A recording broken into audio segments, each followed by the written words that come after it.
बोल बोल तोरा क्या होता रे? हमरा औरो 6-9 बीते लागल। अरे पागल तो वो लगे से बता तो कोनो कहीं से आई ना, चाहे कितनो खिसिया लो चाहे कितनो भूखा लो, आज जो भी घरे आई अच्छा अब मेहरारू हंस के बोल दी, मर्द के प्यार से पकड़ ली तो मर्द की सारा दुख दूर हो जाला। ए पकड़ला से दुख भागल है एकदम। हम न था अबे पूछ न था। बैठ मेहरारू बाबू के 2 बार पकड़ा नहीं कह रे हमने से तो बेसी दुख ओकरा है। बाबू के पकड़वा दी चला ओकरा बुद्धि नहीं के अपने कह दे भागल है। अरे पागल ऐसे पकड़ला से प्यार मोहब्बत बढ़ेला, घर के संस्कार बढ़ेला।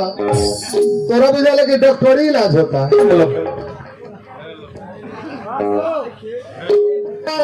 टारवा सरियाओ ना